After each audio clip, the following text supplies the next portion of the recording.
अगर हम अपने जीवन को देखें तो हमें हमारी परिस्थितियां चला रही है। असलियत में एक इंसान अपनी परिस्थितियों का गुलाम होता है। अगर परिस्थितियां अच्छी चल रही है तो वो बहुत खुश रहेगा, लेकिन जैसे ही बुरा समय आने लगता है आदमी दुखी होता चला जाता है। लेकिन क्या कभी आपने विचार किया है कि इंसान सिर्फ अपने जीवन भर परिस्थितियों पर ही निर्भर रह जाता है? क्या आदमी अपनी परिस्थितियों से ऊपर उठकर एक नए जीवन को देख सकता है, खुद को पहचान सकता है? जरा इस बारे में जरूर सोचिएगा। आखिर में आप पाएंगे कि आप भी परिस्थितियों से बाहर निकलकर एक नए स्वरूप को, एक नए जीवन को देखना चाहते हैं तो आप देख सकते हैं। लेकिन आपकी परिस्थितियां आपको बार बार पीछे खींच लेती है। हम परिस्थितियों के गुलाम हो चुके हैं, लेकिन कोई तो ऐसा रास्ता होगा जो हमें हमारी इन परिस्थितियों से बाहर निकाल सके और एक परमानंद वाले जीवन से हमारा साक्षात्कार करवा सके। तो ऐसा कौन सा तरीका है, उसके बारे में आपको खुद से ही चिंतन करना होगा, सोचना होगा, क्योंकि चिंतन करने से ही आपको रास्ता मिलता है। आपको कोई भी व्यक्ति सब कुछ नहीं बता सकता, वो आपको सिर्फ राह दिखा सकता है, लेकिन उस पर चिंतन तो आपको ही करना होगा ना। इस पर आधारित एक छोटी सी कहानी है जिसे अगर आप समझ लेते हैं तो आप परमानंद की प्राप्ति कर सकते हैं। आपका जीवन खुशियों से भर जाएगा और आपके जीवन में कोई भी किसी भी प्रकार का डर नहीं रह जाएगा। इसीलिए इस कहानी को अंत तक जरूर सुनिएगा। ये जापान की घटना है। एक बार एक सम्राट एक साधु से बहुत प्रभावित हो गया। जब सम्राट अपने घोड़े को लेकर अपने राज्य का चक्कर लगाने जाता तो वो रोज उस साधु को देखता।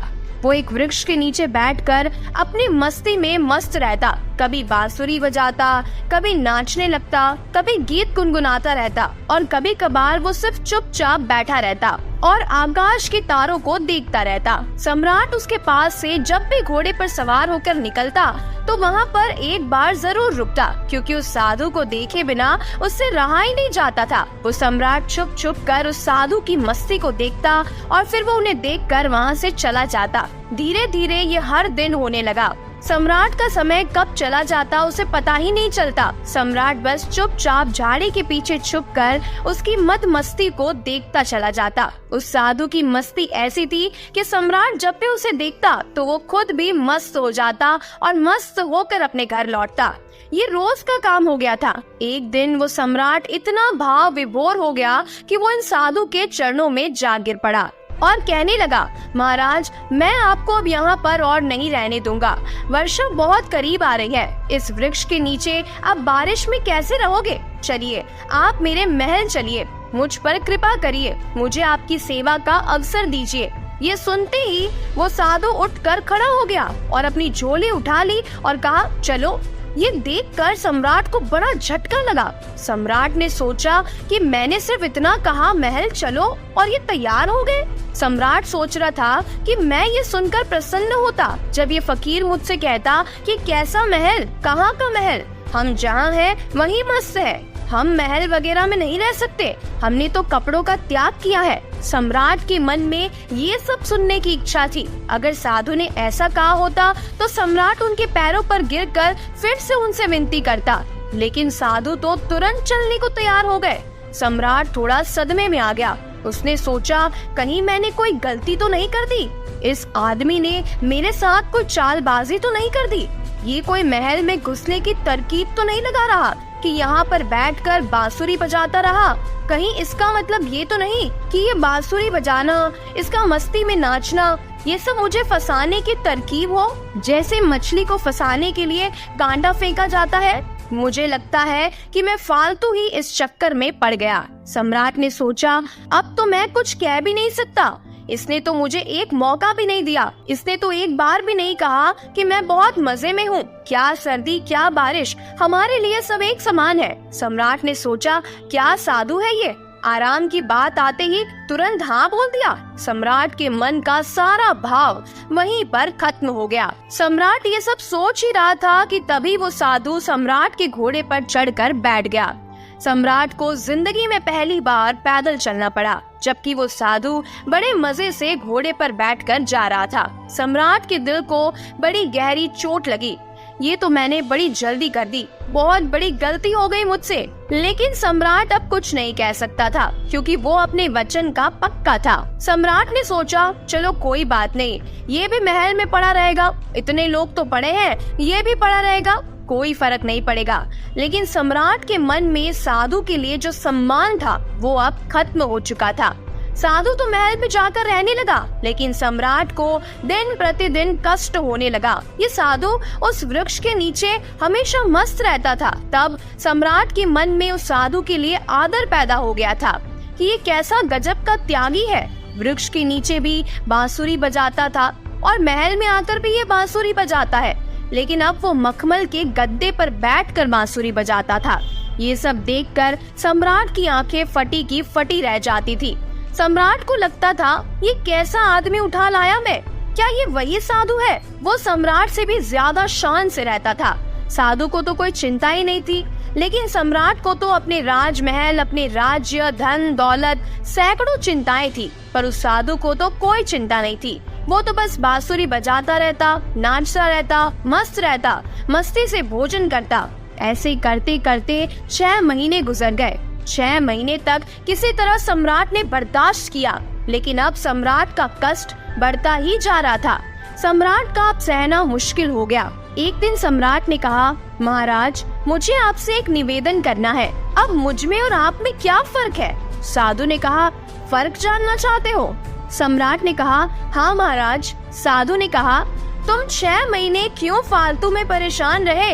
ये बात तुम्हें उसी वक्त पूछ लेनी चाहिए थी जब मैं तुम्हारे घोड़े पर बैठा था, क्योंकि मैंने तो तभी देख लिया था कि ये बात तुम्हारे मन में उसी वक्त उठ गई थी। मैं जैसे ही झोला उठाकर चलने को राजी हो गया, उसी वक्त मैंने तुम्हारा चेहरा पढ़ लिया था। ये प्रश्न तो उसी वक्त तुम्हारे भीतर था, तो तुमने 6 महीने तक अपनी छाती क्यों जलाई? तुमने तभी मुझसे क्यों नहीं पूछ लिया? मैं झोला डालकर फिर से वहीं बैठ जाता। किस बात का संकोच कर रहे थे तुम? लेकिन फिर भी मैं प्रतीक्षा कर रहा था कि देखते हैं तुम कब तक मुझसे पूछते हो। मैं तुम्हें कल सुबह इस बात का फर्क बताता हूँ, लेकिन हाँ याद रखना, मैं फर्क तुम्हें गांव के बाहर बताऊंगा। सुबह सम्राट जल्दी उठा तो बहुत उत्सुक था ये जानने के लिए कि आखिर क्या फर्क है मुझ में और उस साधु में। सम्राट बस सोचता रहा कि आखिर क्या फर्क हो सकता है। मुझे तो कोई भी फर्क नजर नहीं आता। खाना जो मैं खाता हूँ साधु भी वही खाता है, और वो तो मुझसे ज्यादा मांग कर खाता है। ये लाओ वो लाओ। मैं जिस कमरे में रहता हूँ उससे भी ज्यादा सुंदर कमरे में तो साधु रहता है। मेरा तो 2-3 नौकरों में भी काम चल जाता है। ये तो पूरे दिन 15-20 नौकरों को अपने साथ रखता है। इसकी जरूरतों का तो कोई अंत ही नहीं है। ये तो बस मांगता ही चला जाता है। कपड़े भी इतने शानदार पहनता है, अगर कोई मुझे देखे तो वो मुझे इसका मंत्री समझे। ये खुद ही महल का सम्राट मालूम पड़ता है। कम से कम बाकी लोग मुझसे डरते तो हैं, लेकिन इसकी आंखों में तो डर नाम की कोई चीज भी नहीं है। बस पूरे दिन बिना चिंता के मस्त बांसुरी बजाता रहता है।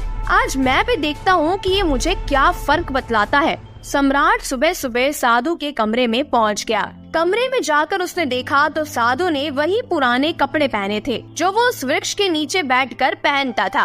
उसने उसी एक झोले को अपने हाथ में उठा रखा था और दूसरे हाथ में बांसुरी लिए तैयार खड़ा हुआ था। सम्राट ने कहा, चलिए महाराज। दोनों महल के बाहर निकल आए। चलते चलते गांव की नदी पार हो गई। कुछ देर के बाद वे लोग गांव के बाहर पहुंच गए। सम्राट ने पूछा, अब और कितना चलना है? उस साधु ने कहा, बस कुछ देर और। चलते चलते सुबह से दोपहर हो गई। सम्राट ने कहा, बस अब और आगे नहीं, जो भी कहना है यही कह दो। साधु ने कहा, मैं तो आगे चलता हूँ, तुम्हें चलना है कि नहीं? सम्राट ने कहा, मैं कैसे चल सकता हूँ? मेरा महल, मेरे बीवी बच्चे, मेरी धन दौलत सब कुछ मुझसे जुड़े हुए हैं। मैं तुम्हारी तरह फकीर थोड़ी ना हूँ। तुम्हें तो किसी बात की कोई चिंता ही नहीं है। साधु ने कहा, बस यही फर्क है तुम में और मुझ में। मैं कहीं भी जा सकता हूँ पर तुम नहीं जा सकते। मैं हर परिस्थिति में खुश रह सकता हूँ पर तुम नहीं रह सकते। जब मैं उस वृक्ष के नीचे रहता था तब भी मैं बहुत मस्ती से रहता था और अपनी जिंदगी के एक एक पल को जीता था। जब मैं तुम्हारे महल में चला गया वहाँ भी मैंने अपने अनमोल जीवन की एक एक क्षण को पूरी मस्ती और खुशी के साथ जिया। अब जब मैं कहीं और चला जाऊंगा तब भी मैं ऐसे ही जी लूंगा। हम जहाँ जिस वक्त रहते हैं पूरे तरीके से वहीं रहते हैं। हम ना तो अपने बीते हुए कल के बारे में सोचकर पश्चाताप करते हैं और ना ही अपने भविष्य की चिंता करके अपने वर्तमान को खराब करते हैं। हम तो बस आज में जीते हैं, क्योंकि हम समझ चुके हैं कि जीवन तो केवल आज में है, अभी इसी पल को जीने में है। बस यही छोटा सा फर्क है तुम में और मुझ में, कि तुम्हें परिस्थितियाँ चलाती है और हम परिस्थितियों को चलाते हैं। तुम खुश रहोगे या दुखी रहोगे ये तुम्हारे आसपास होने वाली घटनाओं पर निर्भर करता है, लेकिन हमारे लिए ये घटना जिंदगी के सफर का केवल एक हिस्सा मात्र है। अचानक सम्राट को महसूस हुआ कि ये मैंने क्या कर दिया, इतने अद्भुत आदमी को गवा दिया। 6 महीने इसके साथ सत्संग भी नहीं कर पाया। अरे सत्संग करना तो बहुत दूर की बात है, मेरे मन में तो बस यही चल रहा था कि ये तो एकदम साधारण आदमी है, खोटा सिक्का निकला जिसके ऊपर बस सोने की पॉलिश करी हुई थी, लेकिन अंदर से ये मिट्टी निकला। तुरंत सम्राट साधु के पैरों पर गिर पड़ा, बोला, नहीं महाराज, मैं अब आपको आगे नहीं जाने दूंगा। साधु ने कहा, देखो मुझे कोई परेशानी नहीं है, ये रहा तेरा घोड़ा, मैं फिर इसी पर तेरे महल चला जाऊंगा, लेकिन तुम्हें फिर से परेशानी होगी। ये सुनकर सम्राट के मन में फिर से यही विचार आया, अरे ये साधु तो फिर से आसानी से मान गया। साधु ने सम्राट के चेहरे की तरफ बड़े ध्यान से देखा और फिर बोला, लेकिन नहीं, इस बार मैं नहीं आऊंगा, क्योंकि तू फिर से नहीं सुधरेगा, तुझे फिर से परेशानी होगी, तू फिर से चिंता में पड़ जाएगा।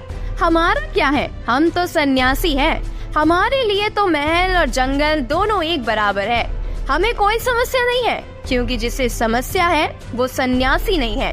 मेरी बांसुरी जैसे महल में बजती थी वैसे ही जंगल में भी बजेगी और बजती ही रहेगी। ये कहकर वो साधु वहाँ से चल देता है और वो सम्राट वहीं खड़ा खड़ा उस साधु को जाते हुए देखता रह जाता है। उम्मीद है आपको ये कहानी जरूर पसंद आई होगी। अगर कहानी पसंद आई है तो वीडियो को लाइक और चैनल को सब्सक्राइब जरूर कीजिएगा। मिलते हैं ऐसी और भी नई कहानियों के साथ, तब तक के लिए अपना बहुत सारा ख्याल रखिए। वीडियो को पूरा देखने के लिए आपका बहुत बहुत धन्यवाद।